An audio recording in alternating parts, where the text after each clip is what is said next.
श्री स्वामी समर्थ उद्योगी यांच्या वतीने आयोजित जागतिक कृषी महोत्सवाला आणि महिला सक्षमीकरणच्या या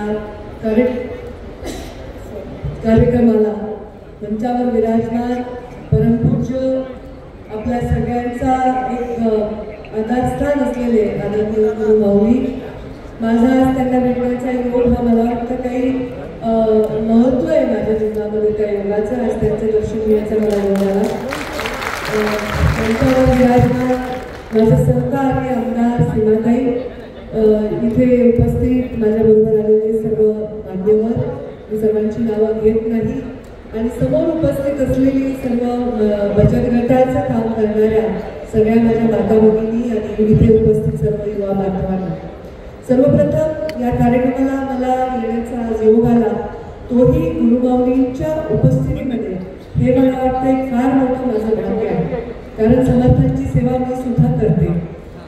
मी जेव्हा शिवशक्ती परिक्रमा केली आता महाराष्ट्रामध्ये 5000 किलोमीटर मी श्रावणामध्ये त्या परिक्रमेची सुरुवात केली, आणि जेवढे महाराष्ट्रातले शक्तिपीठ आणि ज्योतिर्लिंग आहेत ते करत असताना मी आवर्जून स्वामी समर्थांचं दर्शन सुद्धा अक्कलकोटला जाऊन घेतलं. एवढंच नाही तर गाणगापूरला देखील मी गेले, आणि मला वाटलं की हे पण एक शक्तिपीठच आहे, तिथून खूप लोकांना शक्ती मिळते. मी जेव्हा लहान होते, आमचं छोटंसं घर होतं किरायाचं, मी 2-2.5 वर्षाची होते. आमच्या घरी साप निघाला होता गुरुमाऊली, आणि माझी आई सापाला खूप घाबरायची. तर माझ्या मावशीच्या नवऱ्याने एक फोटो फ्रेम आणून दिली, आणि ती फोटो फ्रेम आणून आमच्या बेडरूममध्ये लावली. मला नुकतंच वाचायला येत होतं, ते आकडे जोडून मी पहिलं ते वाक्य वाचलं. ते वाक्य होतं, भिवू नकोस, मी तुझ्या पाठीशी. आणि त्याच्या मागचा जो फोटो होता, तो फोटो मला इतका आकर्षण वाटायचं त्या वयामध्ये, इतकं प्रेम वाटायचं. आणि मी सारखं जेव्हाही मला भीती वाटली, कधी वाटलं की आपण आता कसं करावं पुढे, असा प्रसंग येतच असतो प्रत्येकाच्या जीवनात, त्यातल्या त्यात आपल्या महिलांच्या जीवनात तर नेहमीच येतं. त्यामुळे मला असं वाटायचं की असं काय करावं, तेव्हा भिवू नको, मी तुझ्या पाठीशी आहे, असं सदैव मला वाटतं स्वामी मला सांगत आलेले आहेत. आणि आता मी गुरुमाऊलींशी बोलताना ते सांगितलं, मी सुद्धा रोज तारक मंत्राचं पठण करते, मी रोज स्वामींची माळ करते. ती वेळ लागला मला. मी जेव्हा वयाच्या 25-30पर्यंत मला असं वाटायचं मी विज्ञानवादी आहे. मला वाटायचं की या गोष्टींचं माझ्या जीवनामध्ये स्थान नाही. पण मला लक्षात आलं की लहान वयामध्ये झालेले संस्कार जेव्हा आपल्या ज्ञानाचा आपल्याला जेव्हा धूळ थोडीशी बाजूला सरकते, तेव्हा त्या ज्ञानाचा जो प्रकाश आहे, त्या गोष्टी ज्या आपल्याला कळत नाही, त्या काही तसं म्हणणं हे अहंकार आहे, ज्या आपल्या डोक्याबाहेर आहे, ज्या अनुभवाबाहेर आहे, त्याही गोष्टी अस्तित्वात आहेत. हे मला वाटतं गुरुमाऊलींसारख्या अनेक लोक आहेत जे या पृथ्वीवर अनेक कलियुगामध्ये अशा गोष्टींचं एक मार्गदर्शन लोकांना देत आहेत. बचत गटाचा कार्यक्रम आहे, मला आवर्जून बोलवलं गेलं आहे. मी बचत गटाच्या अत्यंत माझ्या जिव्हाळ्याच्या हृदयाच्या जवळचा विषय आहे. मी जेव्हा राजकारणात नव्हते, एनजीओमधून मुंडे साहेबांचं काम करायचं. आज गुरुमाऊलींनी मुंडे साहेबांच्या आईवडिलांनी सांगितलं, त्यांनाही थोडं बघून आलं, इतकं मुंडे साहेबांवर त्यांचं प्रेम, आणि त्यांचं बघून मलाही बघून आलं, कारण शेवटी माझ्या वडिलांविषयी तेवढे उद्गार इतके म्हणजे सन्मानजनक उद्गार काढत होते, ते बघून मला फार बघून आलं. तर मला बाबांनी एनजीओचं काम सांगितलं, तेव्हा 2 कामं सांगितले मला त्यांनी, एक पाणी आणि दुसरं स्त्रिया, म्हणजे एक नीर आणि एक नारी. जिथे नीर आणि नारी आहे, जिथे नीर आणि नारी आहे, त्या समाजामध्ये कशाचीच करता येत नाही. कारण नीर असेल तर वृक्ष आहे, पीक आहे, अन्न पाण्याची भूक मिळत असते, आणि नारी असेल तर ती अन्नपूर्णेच्याच रूपाने आपल्या समाजात वावरते, आपल्या घरात वावरते. तीच महालक्ष्मी असते, तीच सरस्वती असते, आणि त्यामुळे तिचंच कसं आपण आता या काळामध्ये ताकद द्यावी यासाठी काम करायचं. म्हणून एनजीओतनं ते काम तेव्हा सुरू केलं, बचत गटाची चळवळ वाढवली. तेव्हा आमचं परळी वैजनाथ खूप वाईट माऊली गोष्टीसाठी प्रसिद्ध झालं होतं, स्त्रीभ्रूण हत्येसाठी. आणि तेव्हा मी आमदार नुकतेच झाले होते, तेव्हा स्त्रीभ्रूण हत्या रोखायची हा एक मी चंग बांधला होता. आणि तेव्हा मी एक योजना काढली, माझी कन्या भाग्यश्री. रेल्वेच्या बसच्या खाली 1 दिवसाचं बाळ मला अर्धं सापडलं होतं, स्त्री जातीचं एक मुलगी सापडली होती. तिला मी तिथून दवाखान्यात नेलं, आणि तिला चांगल्या तरी दत्तक देईपर्यंत तिचा प्रवास, कारण मीच ठेवणार होते, पण त्यांनी मला अप्रोच केला की ताई तुम्हाला मुलं आहे, आम्हाला नाही, आम्हाला त्याच्यामध्ये दत्तक घेण्याचं भाग्य द्या. आणि त्याच्यावर प्रेरणा घेऊन योजना केली. तर माझी कन्या भाग्यश्री योजना त्याचे माझ्या हातून जन्म झाला ती अजूनही सरकारमध्ये चालू आहे. आज जलसंधारणाच्या कामातून जलयुक्त शिवार खूप मोठ्या प्रमाणात केलं, त्याचाही फार मोठा परिणाम आपल्या समाजामध्ये आता शेतकऱ्यांच्या बघायला मिळतो.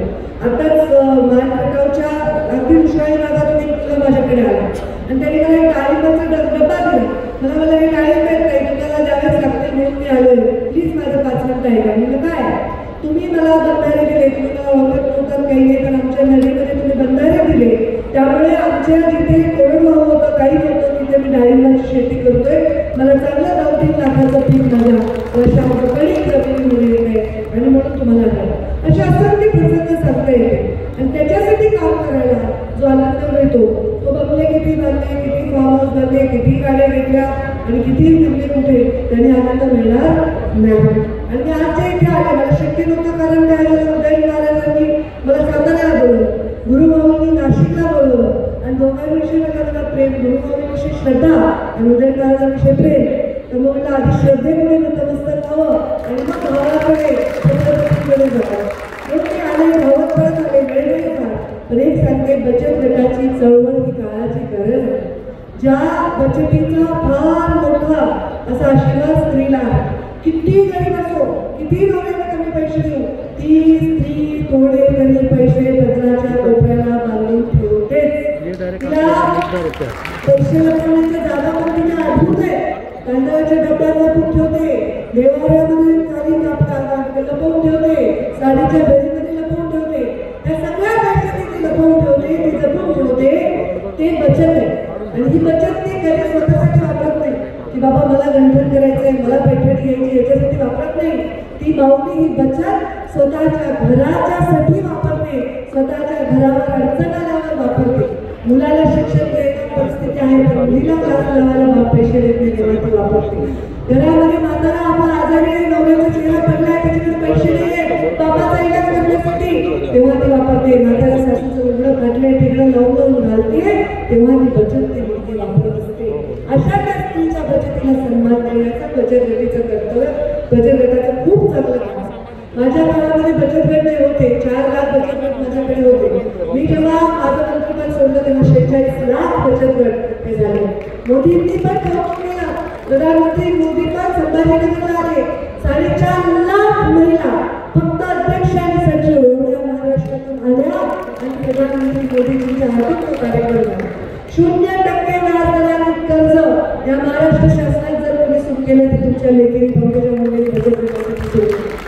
बचत गटांना ऐकत आहे तर बचत गटांना मुंबईला, गावातल्या बचत गटाचा मुंबईपर्यंत, मुंबईच्या बचत गटाचा परदेशात सुद्धा प्रोडक्ट द्यायला पाहिजे. अमेरिकेपर्यंत माझ्या बचत गटाच्या महिलांना घेऊनही गेले आणि त्यांचे प्रोडक्ट्स तिथे टाकले.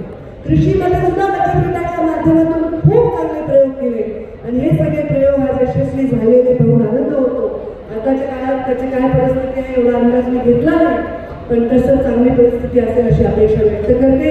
आणि आमच्यासारखे राजकारणी चुकले, त्यांनी नीट काम नाही केलं तर मग गुरुमाऊलींनी हे व्रत जे घेतले ते यशस्वी होत असतं. मग तुम्ही या गुरुमाऊलींनी व्रत घेतले की महिलांना सक्षम करायचं, बचत गटाच्या चळवळीला सक्षम करायचं आणि त्याच्यातून त्यांना हाताला काम द्यायचं. हे खूप मोठं काम आहे. आर्थिक पूजा सामन्यापासून ते या घडवण्यापर्यंत, चंद्रयान घडवण्यापर्यंत प्रत्येक ठिकाणी महिला सक्षम आहे. मी बघते शेतकऱ्यांची आत्महत्या होतात, मी गावोगावी जाते तेव्हा ती बाई आपल्या लेकराशी कवटाळून धरून बसलेली असते. मी नाही बघितलं कोणत्या स्त्रीने आत्महत्या केली आहे आपल्या जीवाला प्रश्नाला कंटाळून, कारण तिच्या मागे जबाबदारी कुटुंबाची असते. ती कधीच मैदान सोडून जात नाही, त्यामुळे मी पण मैदान सोडून जात नाही. भले किती संघर्ष येऊ, गुरुमाऊलींसारख्या अनेक लोकांचे, गुरुमाऊलींचे आणि त्यांच्यासारखं त्यांच्यामुळे चांगला विचार करणारे, संसार करणाऱ्या चांगल्या विचारांचे, अनेक विचारांचे बळ माझ्याचे आहे. असंख्य पुण्यबळ पाठीशी असं आपल्या स्वामींनीच सांगितलेलं आहे आणि स्वामीच आपल्याला अत्यंत कठीण गोष्टीतून बाहेर काढतात हा विश्वास मलाही आहे तसा तुम्हाला. त्यामुळे या विश्वासासकट मी इथून जाते, तुम्हाला शुभेच्छा देते.